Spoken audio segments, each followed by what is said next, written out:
The French Revolution set Europe ablaze. It was an age of enlightenment and progress, but also of tyranny and oppression. It was an age of glory and an age of tragedy.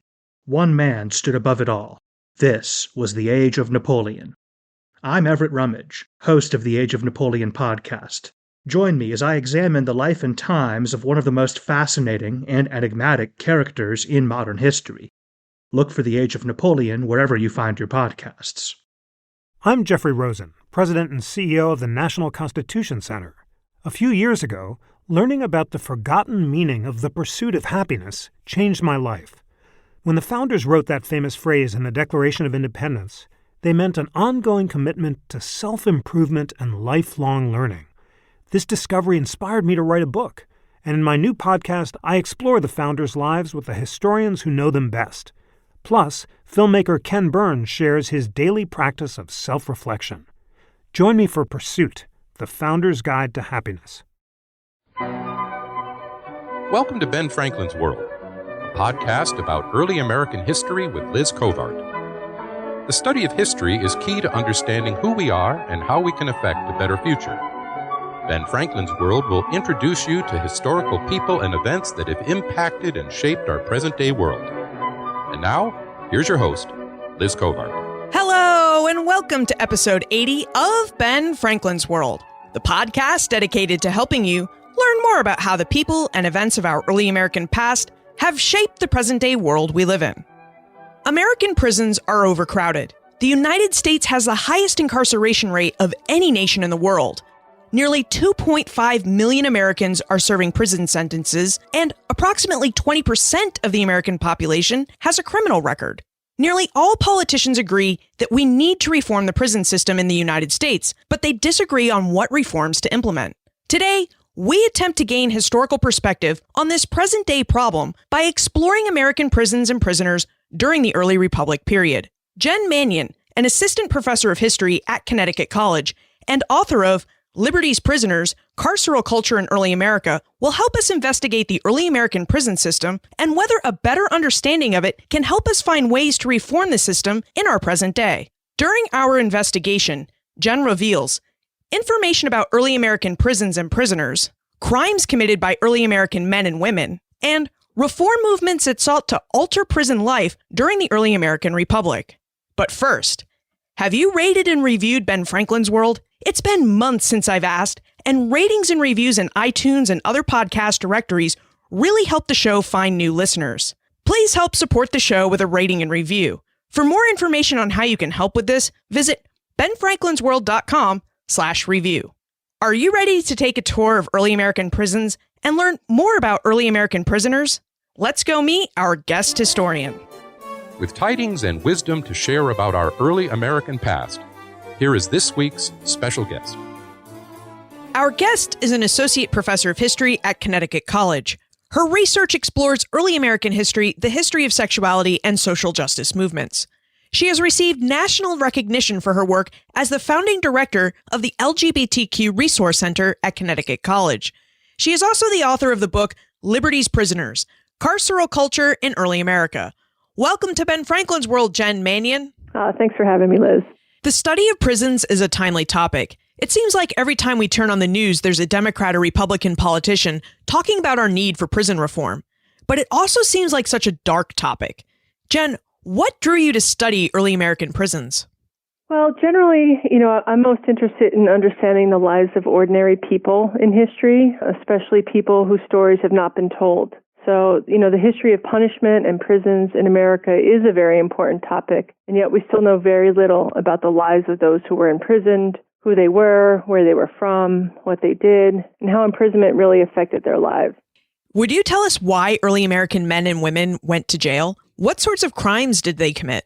So early American prisons often contain numerous classes of prisoners. So those who were awaiting trial, who were charged often with interpersonal violence, such as assault, threatening, or battery, or also those people who could not afford to post bail. Then there were also vagrants, and vagrants would be held for 30 days without trial. And these were people who would be walking around the streets at night, possibly drinking, making noise, or soliciting money for sex. And then there were those who we think of as convicts, people who were convicted of a crime and sentenced to prison. And the overwhelming majority of these people, both men and women, well, they committed petty theft. And so a higher percentage of women than men, however, were detained for these low-level violations of the social order, like drinking in public or making noise in the street. How did early Americans view and think about crime and punishment? Well, there was a very negative view of people who broke the law, or people who were even suspected of having broken the law. And I think part of that is because life was hard for most people. And, there was a sense that people should be treated harshly in prison. This was definitely a source of concern for a growing number of men who were involved in setting up the new system of government for the young nation. And they aspired to achieve higher ideals in punishment, to be less violent and move away from violence and abuse and try to introduce more fair, humane approach to punishment. So some of these men, for instance, they formed a group called the Philadelphia Society to alleviate the miseries of public prisons. And this was simple, trying to ensure that prisoners received enough food, clothing, blankets, and firewood to keep warm in the winter. And this effort was later expanded with an eye towards transforming punishment entirely. If early Americans were concerned with lessening the violence of incarceration, what were prisons like when the United States were British colonies? Prisons were harsh places. Life inside jails was dirty and crowded and miserable. People might not have enough food to eat. Oftentimes the keeper would exploit inmates in order to make his own living. We have record that the keeper might sell alcohol to people in prison who could afford it, or turn the other way if a group of inmates roughed up a new prisoner or stole their clothes or their belongings so that then they could use those items to get food or alcohol from the keeper. Prisoners would scream out the windows and try to get help or money from people walking by. It was a pretty terrible situation. You mentioned earlier that there was a reform group. Were Americans able to reform the harsh realities of the prison life you just laid out as members of an independent nation? I think so. So the Protestant elites in Philadelphia, for example, were, really influenced by the Enlightenment, especially the writings of Cesar Beccaria. He argued that punishment should be proportional to crimes, established on a scale, and consistently applied. His ideas were taken to heart, and the elites of Philadelphia, like Benjamin Rush and Bishop William White, they really tried to put this philosophy into action. I'd like to see if we can better understand early Americans who committed crimes. Do we know why early American men and women committed crimes? And do we have any demographic data that tells us who committed crimes, what types of crimes they committed, and why they turned to crime? Well, most people committed crimes of survival. So the theft of goods that they could either use in their daily lives, that they could trade for other goods that they needed, or even resell, for much needed cash. And this was true for both men and women. Theft made up anywhere from 80 to 90% of the convictions against men, and from 75 to 85% of the convictions against women.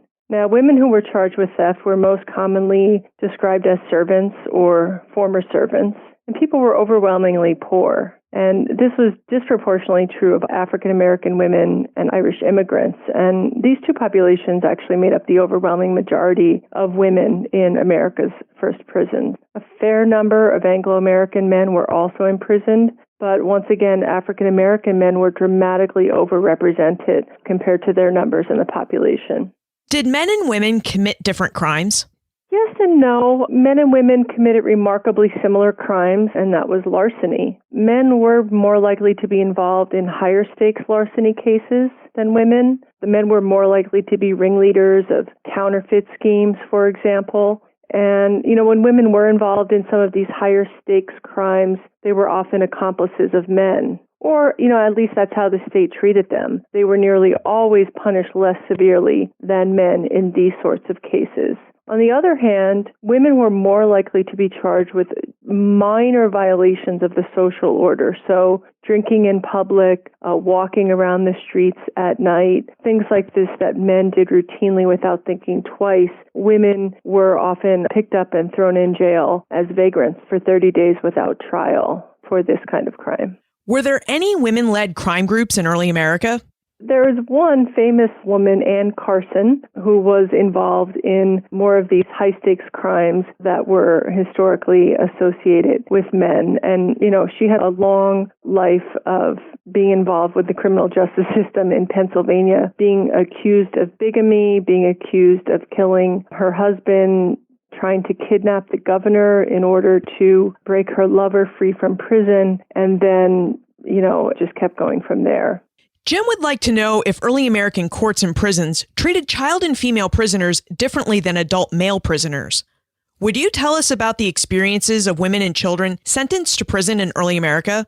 First of all, early American courts did not want to face female defendants, especially if they were white and married. And so one of the reasons we see the court and prison system expand during this period is because of a larger breakdown in social hierarchies. So more enslaved and bound and indentured servants were challenging the authority of their masters and running away. More women were challenging the authority of their fathers and husbands and asserting independence or seeking divorces. So the courts really stepped in to address the behavior of this group. And even though women commit a much lower percentage of the serious crimes that were punishable by 1 year or more, they were extensively regulated in the streets by constables and watchmen. And they would just pick them up and throw them in jail for 30 days without trial under the vagrancy statutes with little recourse. Now, this was not happening to married women or middle-class women. Unfortunately, the courts were also not very forgiving of youthful indiscretion. And so the large majority of women who were imprisoned for theft were under 30, and anywhere from 12 to 15% of them were actually under the age of 19. So you have a considerable number, actually, of girls in prison. Many of the women who were convicted of arson were also very young and given incredibly harsh sentences, anywhere from 5 to 12 years, and more than one of them died while in prison. We've talked a lot about both jail and prison. What was the difference between the two? Did jail mean that your sentence was less than a year and prison that your sentence was more than a year? How did early Americans define these two institutions?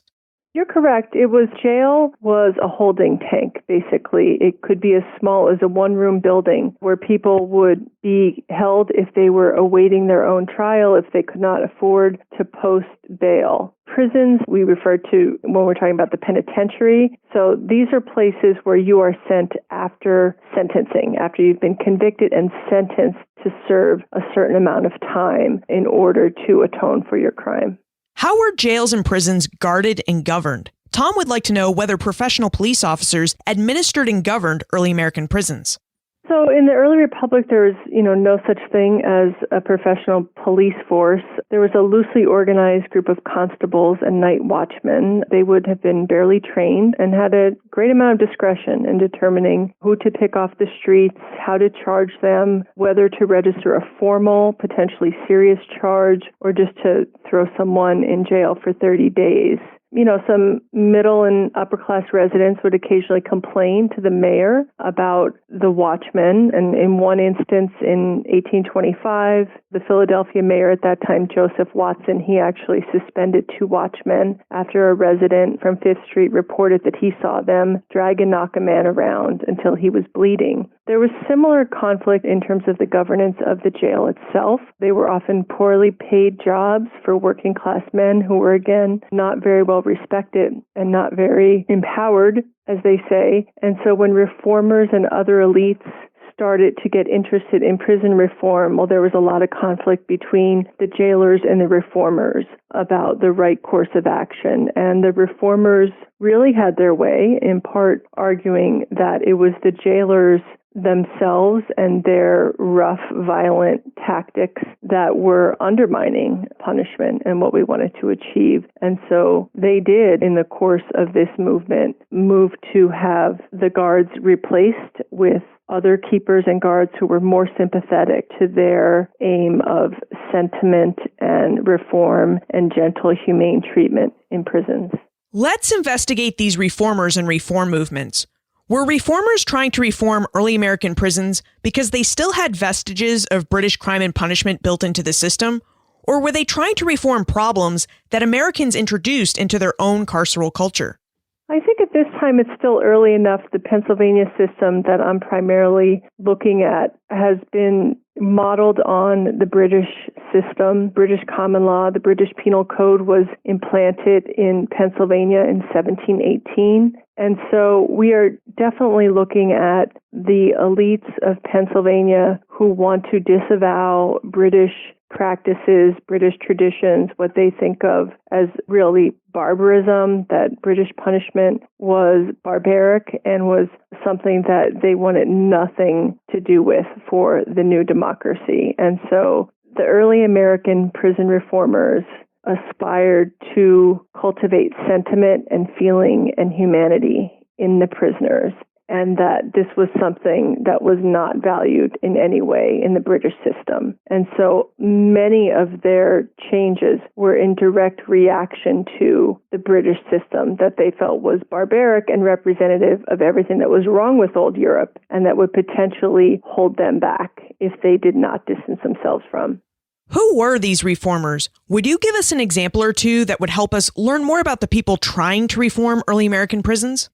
Prison reform was really important, and it attracted some of the most influential men of the period. So Dr. Benjamin Rush, for example, Attorney General William Bradford, Bishop William White, Tench Coxe, who was the Assistant Secretary of the Treasury, and lesser-known men as well. But we definitely owe to them the creation of the penitentiary system, and this idea that this was where men would go to be removed from negative social influences and put on a strict diet and a daily regimen, and that in this process they would reflect quietly and engage in religious study, and that this process would help bring about the desired transformation that would help them not only become better men, but really true citizens for the young democracy.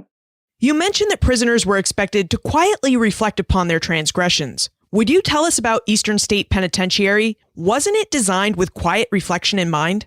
Absolutely. So, Eastern State was officially opened in 1829, and it was built on the idea that solitary confinement was actually the most effective means, the most effective system that they could put in place, really to force these men into solitary, quiet reflection. But the system didn't begin there. It actually originated in Walnut Street Penitentiary, Eastern State's precursor, although not very successfully because Walnut Street Prison was always overcrowded. And so the desire of isolating prisoners from each other was never successfully achieved. Earlier, you gave us several examples of men who participated in prison reform. Did women participate in prison reform too? So the women get involved later. The women get involved in prison reform a little bit in the 1820s and then more fully in the 1830s. So, one of the interesting stories here, I think, is, why was that? Why, when so many of their husbands and brothers and fathers were intimately involved in prison reform, why were the women not?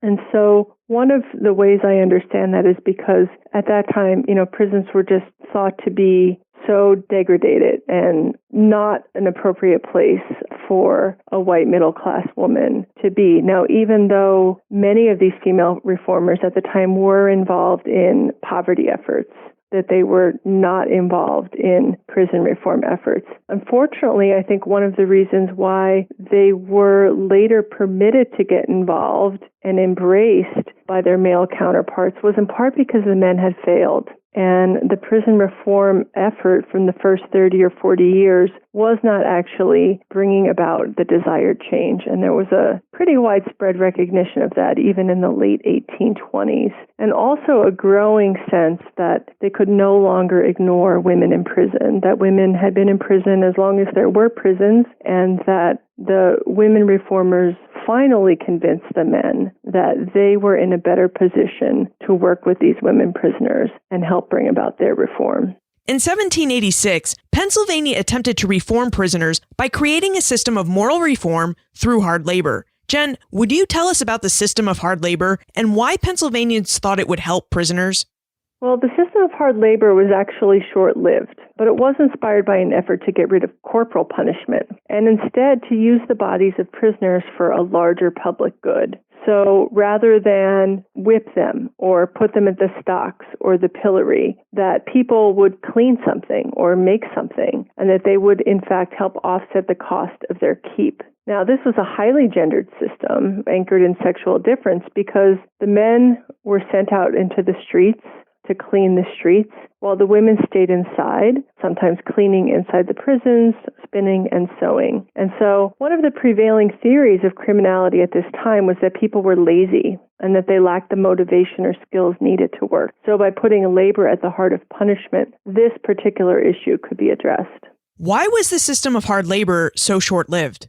Well, it was really a result of the prisoners themselves, and especially the men. Men who were out on the streets cleaning became known as wheelbarrow men. And this is because they would push wheelbarrows that would contain work supplies, but also a heavy weight that was attached to a chain that was attached to their neck. And so the wheelbarrow men were reputedly causing great chaos and havoc in the street, interacting with people, asking them for money, yelling at people. And this was seen as a real threat and really kind of working against the larger aim of what the reformers were hoping to achieve with hard labor. And so this public display of shame really ended up becoming a pivotal moment that led reformers to decide that they needed to keep prisoners behind closed doors, inside, behind the walls, away from the public so that they couldn't interact with them, they couldn't pollute them, and that the citizenry would not develop inappropriate sympathies for the convicts. And that's what they were afraid was happening when they were interacting with the prisoners laboring on the street. In Liberty's Prisoners, Jen discusses how some of the prisons contain factories. Jen, would you tell us about those factories and how they were used for reform?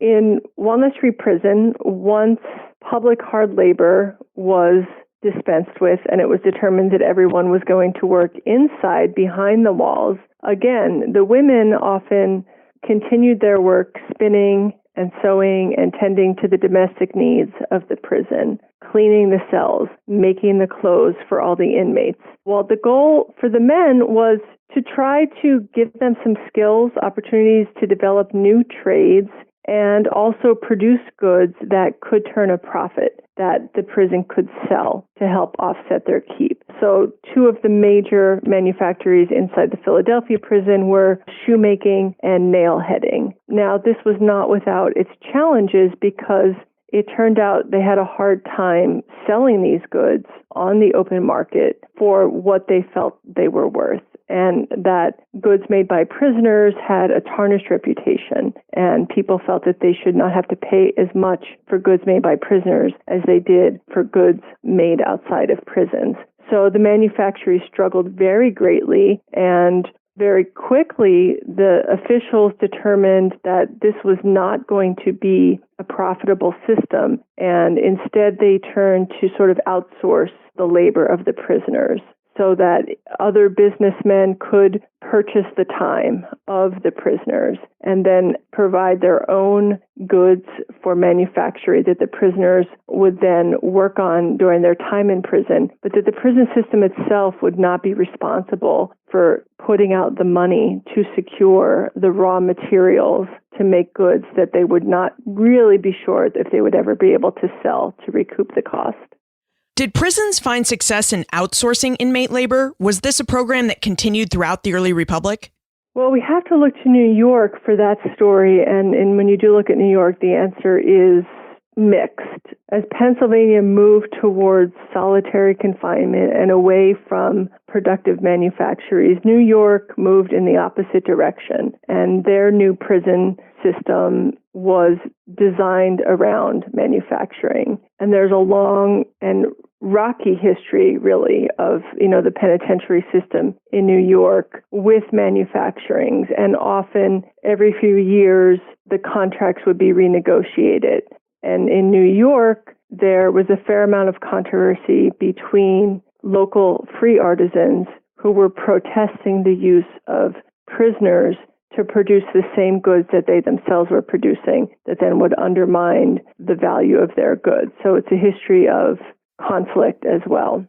Would you tell us about the sex panics that plagued prisons during the early republic? What effects did these panics have on inmates and prison reformers? Regulating sex was a really important priority for reformers. It first came to their attention that inmates might be having sex with each other really in the 1780s when they first started visiting the prison, and they recognized that everyone was free to move around the prison as they wished, and so therefore that men and women could be sharing rooms together and could be engaging in sexual intimacies. There was also some suggestion that women who engaged in sex work, for example, intentionally had themselves admitted to prison so that they could then work with prisoners as clients. So this was an outrage, and they felt like it was the very first reform that they addressed. That's introducing sex segregation was the first organizing principle of the prison system. And they did that, and it seemed to have its desired effect for a number of decades.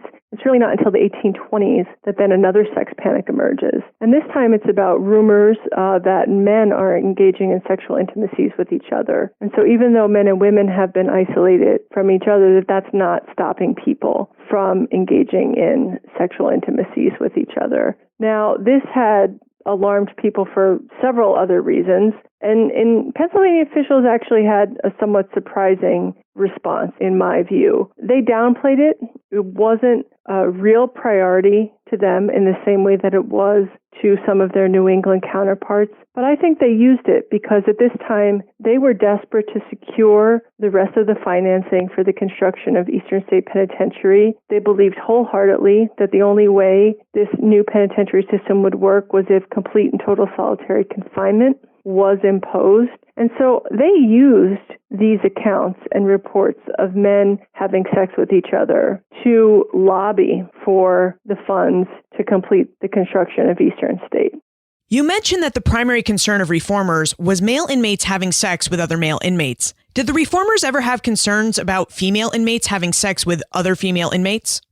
Women's sexuality was not deemed as important as men's sexuality. And so the conversation around how women would negatively influence each other in prison was more coded. It was not explicitly about women having sex with each other. It was more written in this language of corruption and this idea that certain women, and definitely women who had worked as prostitutes, for example, knew more about sexuality than other people, and that they might have a corrupting influence on the other women who they were in prison with, or particularly the young girls. And so there is a veiled reference to it through this language of corruption and older, hardened, experienced women negatively influencing or corrupting younger women. And so that's how they described it, rather than explicit references to sex. So it was a concern, but not one reformers publicized. Correct. Today, the United States is faced with overcrowded prisons and a situation where statistics show that African Americans and other non-white groups make up a disproportionate number of the people who are incarcerated for crimes. Jen, earlier you mentioned that in the early republic, African American men and women were more likely to be incarcerated than white men and women. Would you tell us why that was? The problem of racism and punishment is actually as old as the penitentiary itself. And you can find, even from the earliest years of the penitentiary in Philadelphia, that African American men and women are disproportionately represented among inmates. It's also true for Irish immigrants at this time. So in my study, Irish and African American women are the majority of those who are charged and convicted with serious crimes. The numbers for men are a little different. So there were, even at this time, still a significant number of Anglo-American men who were committing crimes and convicted, along with Irish men and African American men. On the women's side, however, you see, even as early as 1800, not just that African American women are disproportionately represented to the numbers in the population, because there's a relatively small free black population in Pennsylvania at this time, but they begin to outnumber women of European descent, even as early as 1800. So that's a startling number. We've talked about race, we've talked about labor, we've talked about sex. Are there any other legacies of early American carceral culture that we can see in the United States prison system today? I think there are several important connections. I think, racism and racial bias is the first one that cannot be overestimated, how important it was. And this is particularly true because the criminalization of African Americans happened at the moment of the founding of the penitentiary system and of the moment of the abolition of slavery in Pennsylvania. So when we think about all these things happening simultaneously, its implications are tremendous. Another thing that I think about, having spent many years with these records and trying to make meaning of them, is how ineffective reforms can often be. Even well-intentioned reforms and reformers are usually not leading to any dramatic change or dramatic solution or overwhelming reduction in the number of people incarcerated. And so I think as prison reform is such an important conversation in the present moment, we have to think very seriously about who these reforms are trying to benefit. And are they really aiming to help those incarcerated, or are they helping to make us feel better about ourselves or a little less guilty about this great injustice? Are there any reforms that early Americans tried or implemented that might help us as we try to reform our present-day prison system? Well, I think one of the earliest ideas that they had that I sort of take for granted now in thinking about it was the humane treatment of people while imprisoned. That just by being imprisoned did not mean you lost your humanity, and that your time in prison could be a constructive, positive time. So even what we see in a lot of prison education programs right now, for example, I would think are rooted in the same philosophy that if you're going to pull people from their families, pull people from their communities, pull people from their jobs, at least let them get something from that experience. And so if early American reformers were thinking about religious conversion and moral transformation, that one of the things that we're doing now, at least in some places, is giving people the opportunity to finish their GED, to take college-level classes, to improve themselves and their chance of being able to secure a future for themselves when they get out. It's time for the Time Warp. This is a fun segment of the show where we ask you a hypothetical history question about what might have happened if something had occurred differently or if someone had acted differently.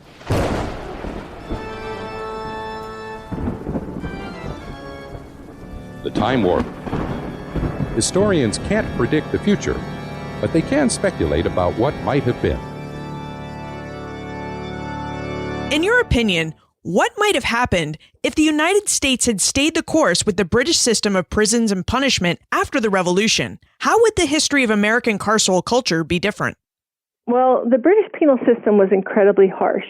People were executed for all sorts of crimes that we might consider relatively minor today. They also relied heavily on corporal punishment, such as whipping and branding. So if the U.S. maintained this system, the violence and brutality of the state would have remained visible to everyone. And I think this could have had both positive and negative consequences.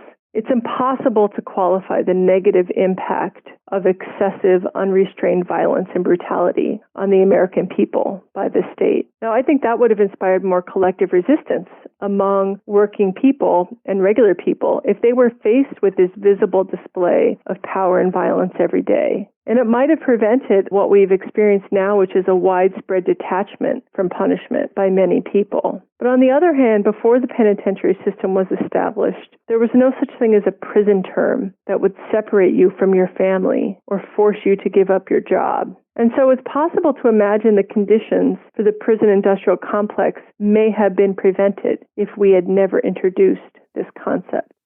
What aspect of early American life are you researching and writing about now? Well, I've been working for a few years on a project about people who pushed the limits of sex and gender roles in the long 19th century, and really the popular perceptions of these people and how they changed from the Revolutionary period when they were celebrated, and, Deborah Sampson is a good example, to 100 years later when they were generally condemned and deemed mentally ill and sexually deviant. The working title for my project is Born in the Wrong Time, Transgender Archives and the History of Possibility. Where should we look for more information about you, your work, and how we can get in contact with you? Well, the best place to find me online is Twitter. I tweet at Activist History, and I also have a Tumblr page where I post lots of stories related to my research and also the present crisis of mass incarceration. And that is the same title as my book, Liberty's Prisoners. Jen Manion, thank you for taking us through the early American system of prisons and punishment. Oh, thank you so much for having me, Liz. It was great talking to you. Just as in our own day, prisons in early America had problems. Inadequate support for inmates, problems with governance, and high rates of incarceration for non-white men and women. Reformers tried to address some of these problems. They tried to make the American system of crime and punishment more humane. But reformers missed their mark. They succeeded in creating prisons that hid prisoners from view, and sometimes their implementation of what they thought were humane treatments, such as offering solitary cells for quiet reflection, ended up being inhumane. It seems that crime and punishment have never been easy institutions for Americans to deal with, but this doesn't mean we should stop trying. Perhaps we can see something in our early American past that might help us create beneficial and lasting reforms today. You can find more information about Jen, her book, Liberty's Prisoners, plus notes for everything we talked about today on the show notes page, benfranklinsworld.com/080. Are you a member of the Ben Franklin's World listener community on Facebook? This is a fun community full of history lovers and Ben Franklin's World listeners. In this community, we share ideas about life, history, and current events, and this is also the place where I field questions for our guest historians. To join, visit benfranklinsworld.com and click on the orange Join Now button on the homepage, or text BFWorld to 33444. Finally, do you think that early American history holds any keys that might help us reform our present-day prison system? Send your ideas to Liz at benfranklinsworld.com, tweet me at Liz Covart, or post them on the show notes page for this episode or in our listener community on Facebook. And remember, never leave till tomorrow that which you can do today.